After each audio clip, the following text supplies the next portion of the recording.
सो है guys, welcome back to the channel. So आज मैं लेकर आया हूँ classroom of the elite season 3 का एपिसोड 5। सो पिछले एपिसोड में हमने देखा था कि आयनोकोजी और कारीजावा एक आपस में मिलते हैं और हाशिमोतो आयनोकोजी के ऊपर नजर रख रहा था क्योंकि नागुमो ने कहा था कि आयनोकोजी मनाबू का फेवरेट है इसलिए। और उन दोनों को एक साथ देखकर हाशिमोतो वहाँ जाके कहता है कि ओ आयनोकोजी, मुझे नहीं पता था कि तुम कारीजावा से प्यार करते हो।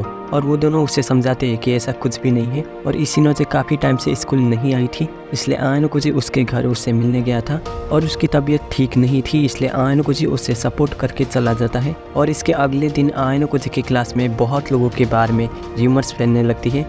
सो अब इस एपिसोड में हम देखते हैं कि क्लास डी में भी बहुत सारे लोगों के बारे में अफवाहें उड़ने लगती हैं इसलिए क्लास डी के स्टूडेंट्स हाशिमोतो को डाउट करते हैं। इसलिए वो उससे डांट कर समझाते हैं कि ये फालतू के र्यूमर्स को फैलाना बंद करो हाशिमोतो, हमें पता है कि तुम ये सब साकाए नागी के कहने पर कर रहे हो और अगर तुम नहीं माने तो हमारे पास और भी तरीके हैं। फिर हाशिमोतो कहता है कि अच्छा तो क्या तुम हमसे सच में फाइट करोगे। तब वहाँ पे युकिमुरा और अकितो उन्हें रोकने जाते हैं। फिर इशिजाकी कहता है कि जो इस मैटर में इन्वॉल्व नहीं है वो इससे दूर ही रहे। फिर युकिमुरा कहता है कि हम भी इसमें इन्वॉल्व है, आयनोकोजी के ऊपर भी र्यूमर्स फैले हैं। ये सुनकर हाशिमोतो कहता है कि पर ये तो क्यूट र्यूमर है ना कि आयनोकोजी कारीजावा को लाइक करता है। फिर आयनोकोजी कहता है कि मुझे ये कहना तो नहीं चाहिए पर अब मैं भी तुम पे डाउट करने लगा हूँ। तब हाशिमोतो कहता है कि मुझे पता था कि तुम मुझ पे ही डाउट करोगे क्योंकि सिर्फ मैंने ही तुम्हें और कारीजावा को एक साथ छुप छुप कर मिलते हुए देखा है।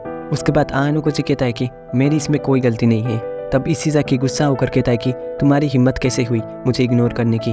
फिर वो उससे लड़ने जाता है पर सीना कहते हैं कि इशिजाकी हमें फाइट नहीं करना चाहिए और अगर तुमने इसे कन्फेस भी करा लिया तब फिर भी साकाए नागी एडमिट नहीं करेगी कि ये सब उसने किया है। फिर सीना हाशिमोतो से कहती है कि क्या तुम हमें इसके लिए माफ़ कर सकते हो। फिर हाशिमोतो कहता है कि वेल हमें कोई चोट तो नहीं लगी है इसलिए सॉरी बोलने की कोई ज़रूरत नहीं है और हाँ बिना किसी प्रूफ के तुम लोग हम पे ब्लेम करना बंद करो। फिर सीना कहती है कि ठीक है हम समझ गए। और अगले सीन में इशिनोजे फाइनली बहुत टाइम के बाद स्कूल आ जाती है और वहाँ पे मासूमी आरिसु से कहती है कि अब एग्ज़ाम भी थोड़े टाइम के बाद स्टार्ट होने ही वाली है और इसीलिए इशिनोजे भी आ चुकी है तो अब तुम क्या करोगी साकाए नागी। और अगले सीन में हम देखते हैं कि आयनोकोजी की क्लास में वो लोग टेस्ट कर रहे होते हैं जिसमें आयनोकोजी का मार्क्स 90 आउट ऑफ 100 आया था इसलिए हारुका उसकी तारीफ करती है। फिर आयनोकोजी कहता है कि तुम सब ने भी अच्छे स्कोर किए हैं और तभी ईके वहाँ आकर कहता है कि क्लास ए के कुछ स्टूडेंट्स क्लास बी में आ गए हैं। और ये सुनकर वो सभी वहाँ देखने जाते हैं कि क्या हो रहा है और वहाँ पे क्लास बी की एक लड़की कहती है कि तो तुम यहाँ पे क्यों आई हो साकाए नागी।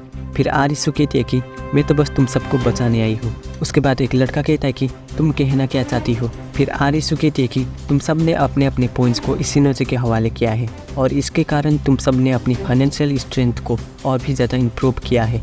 वैसे तो इसमें कोई भी गलत नहीं है पर अगर इशिनोजे पे लगे हुए आरोप सच हो तो अगर वो वाकई में एक क्रिमिनल हो तो। उसके बाद वो लड़का कहता है कि ये भी तुम लोगों ने फैलाया हुआ बाकी र्यूमर्स की तरह सिर्फ और सिर्फ एक झूठ है। इसके बाद आरिसु कहती है कि पर तुम ये कैसे कह सकते हो कि ये र्यूमर्स झूठी है क्योंकि मेरे हाथ में जो ये पेपर है उसमें एक क्लियर एविडेंस है कि इशिनोजे एक क्रिमिनल है। और ये सुनकर सभी लोग शॉक हो जाते हैं। फिर आरिसु कहती है कि एक क्रिमिनल के हाथों में क्लास के पॉइंट्स को सौंपना खतरनाक नहीं है क्या मैंने कुछ गलत कहा। और नाम है इशिनोजे सान। फिर इशिनोजे क्लास के सामने जाती है और वहाँ पे वो सभी से माफ़ी मांगती है और ये देखकर वो थोड़े हैरान होने लगते हैं। उसके बाद इशिनोजे कहती है कि क्या तुम सब मेरी बात को अच्छे से थोड़े टाइम के लिए सुनोगे। अभी अभी साकाए नागी ने जो भी कहा वो सब सच है। हाँ मैंने एक क्राइम किया है।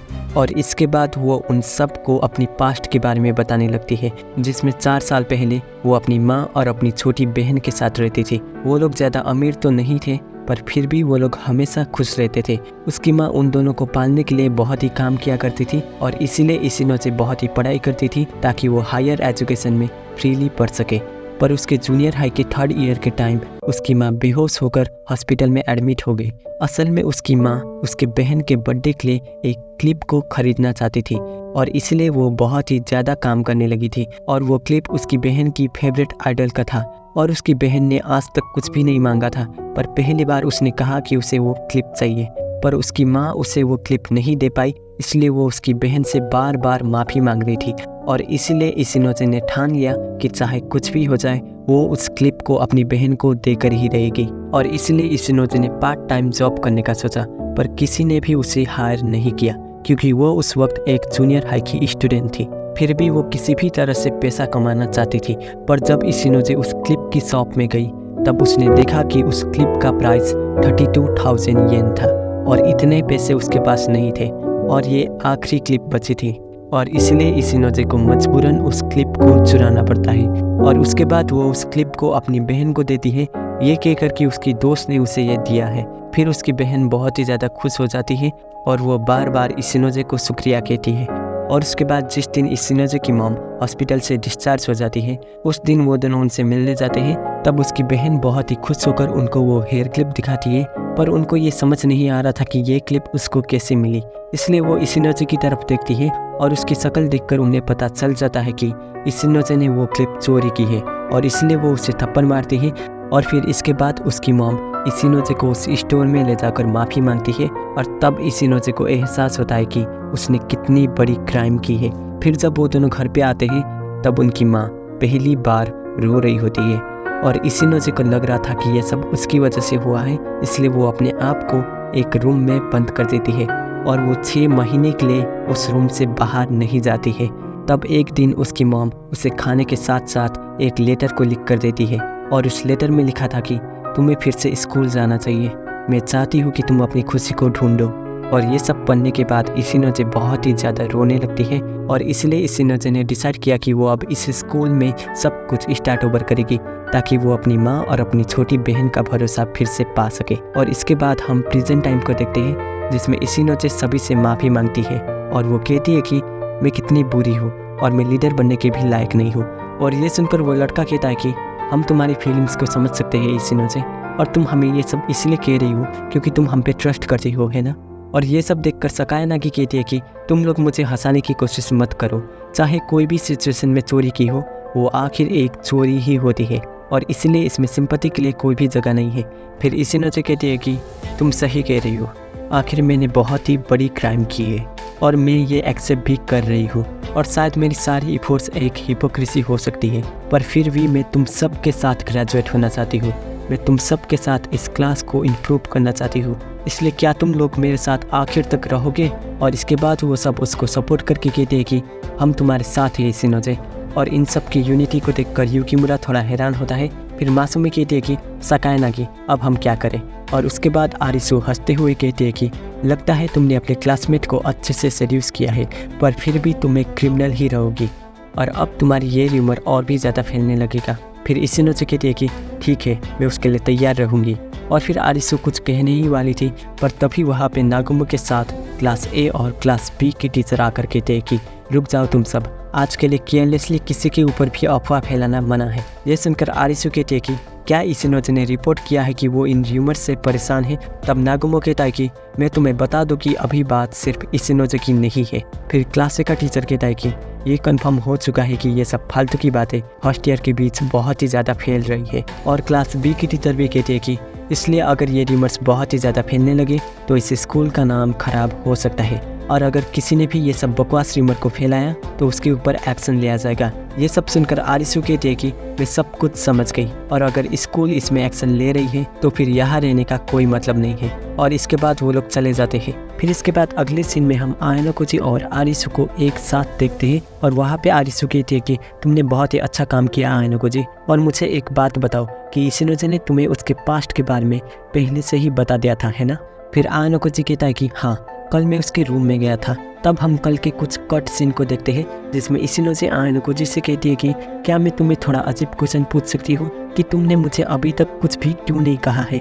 फिर आयानोकोजी कहता है कि मैं यहाँ पे रोज इसलिए आता हूँ ताकि तुम मुझसे अपनी प्रॉब्लम को शेयर कर सको। और देखो इशिनोजे, मुझे पता है कि तुमने क्या क्राइम किया है। और ये सुनकर इशिनोजे थोड़ी घबरा जाती है। फिर आयानोकोजी कहता है कि और चाहे तुम इससे कितना भी दूर जाने की कोशिश करो पर फिर भी तुम एक क्रिमिनल ही रहोगी। इसके बाद इशिनोजे उस कॉफ़ी की कप को फेंक देती है और वो कहती है कि चुप रहो, मुझे पता है कि मैंने बहुत ही गलत किया है। उस दिन मेरे पास इसके अलावा और कोई भी ऑप्शन नहीं था। मैं तो बस अपनी बहन को खुश देखना चाहती थी और मैं इतनी बेवकूफ़ थी कि मैं उस वक्त सिर्फ सिचुएशन से भाग रही थी। और ये कहते कहते वो रोने ही लगती है। फिर वो रोते हुए कहती है कि और अभी भी मैं पहले की तरह इस रूम में बंद होकर रहना चाहती थी और मैं कुछ कर भी क्या सकती थी। तुम मुझे बताओ ना आयानोकोजी-कुन कि मुझे क्या करना चाहिए, मैं उन लोगों का सामना कैसे करूं, मैं इस रूम से बाहर कैसे निकलूं, प्लीज़ मुझे बताओ ना आयानोकोजी-कुन। और ये सब सुनकर आयनको जी कहता है कि मुझे नहीं पता और तुम्हें इन सब का सामना खुद से ही करना होगा।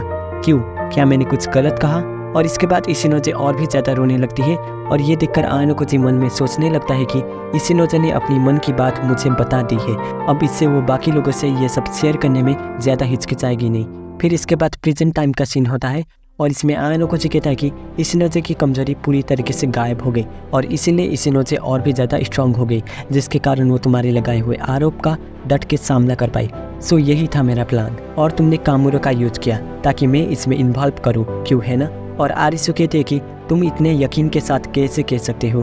फिर आयनको जी कहता है कि कामुरो ने मुझे जो अल्कोहल का कैन दिया था वो उसने स्कूल के स्टार्टिंग में चुराया था, क्योंकि उसकी एक्सपायरी डेट आज सोल्ड हुए अल्कोहल से ऑलमोस्ट 1 साल पुरानी थी और इसलिए वो अल्कोहल की सोर्स तुम हो और मुझे पता है कि तुमने ये सब मुझे इन्वॉल्व करने के लिए किया, पर क्यों?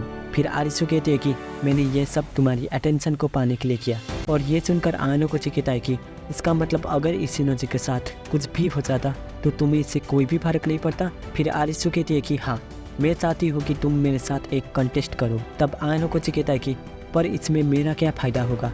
फिर आरिसु कहते हैं कि वेल, अगर मैं कहूँ कि अगर मैं हार गई तो मैं इस स्कूल से खुद ही निकल जाऊँगी तो, और तुम चिंता मत करो, तुम हार गई तो तुम्हें स्कूल से जाना नहीं पड़ेगा, पर अगर ऐसा हुआ तो फिर मैं सबको बता दूंगी कि क्लास C के हिडन मास्टरमाइंड तुम हो। फिर आयनको जी उससे पूछता है कि तो जीतने के लिए हमें क्या करना होगा? तब आरिसु कहते हैं कि चलो अगले एग्ज़ाम में कंपटीशन करते हैं और शायद इस स्कूल से मेरी बोरिंग लाइफ का फाइनली एंड होने ही वाला है। और ये कहकर वो चली जाती है। फिर तभी आयनको जी को किसी का कॉल आता है और वो कॉल और किसी ने नहीं बल्कि कुशिदा ने की थी।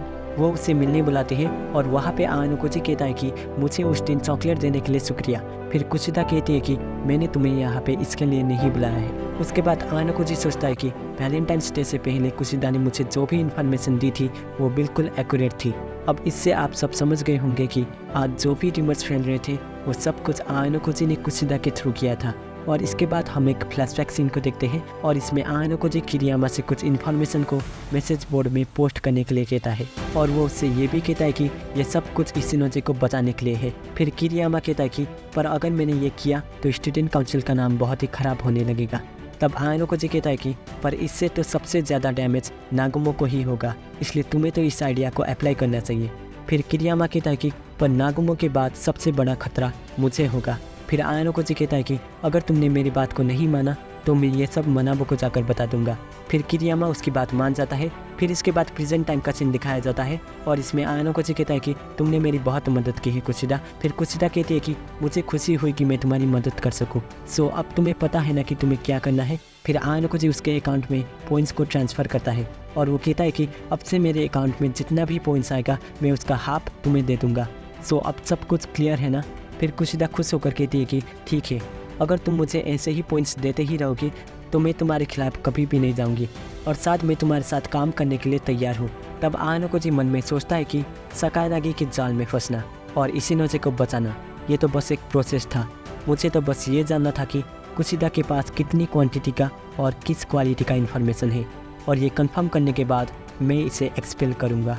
उसके बाद अगले दिन आयनको जी स्कूल जा रहा होता है और तभी पीछे से इशिनोजे आकर उसे गुड मॉर्निंग कहती है। तब आयनको जी कहता है कि तुमने कल कमाल कर दिया, तुमने अपने पास्ट को बिना किसी के हेल्प के अच्छे से सामना किया। फिर इशिनोजे कहते हैं कि मैंने जो भी किया है मैं उसे अंडू तो नहीं कर सकती, पर अब से मैं लाइफ को फेस करूंगी। फिर आयनको जी कहता है कि अगर तुम्हें फिर से कोई प्रॉब्लम हो तो तुम चाहो तो मुझसे अपनी बात को शेयर कर सकती हो, मैं एटलीस्ट तुम्हारी बात को सुनने की ट्राई करूंगा। फिर इशिनोजे कहते हैं कि क्या मेरा तुम्हारे ऊपर निर्भर रहना ठीक होगा?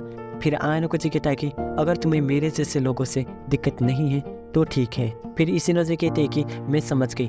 उसके बाद वो उसके पास जाकर कहती है कि पर मैं ये कैसे करूं, मैंने आज तक किसी को भी ये नहीं दिया। फिर आयनको जी कहता है कि तुम्हें अपने आप को फोर्स नहीं करना चाहिए। उसके बाद इशिनोजे कहते हैं कि मैं खुद को फोर्स नहीं कर रही हूँ। फिर वो एक गिफ्ट को निकाल कर कहती है कि ये लो वैलेंटाइंस का चॉकलेट, मुझे पता है कि मैंने इसे देने में बहुत ही लेट कर दिया, पर क्या तुम इसे एक्सेप्ट करोगे? फिर आयनको जी उसे ले लेता है और वो उससे शुक्रिया भी कहता है। सो एपिसोड 5 यहीं पे ख़त्म हो जाता है। सो मिलते हैं अगली वीडियो में। सो तब तक के लिए बाय बाय।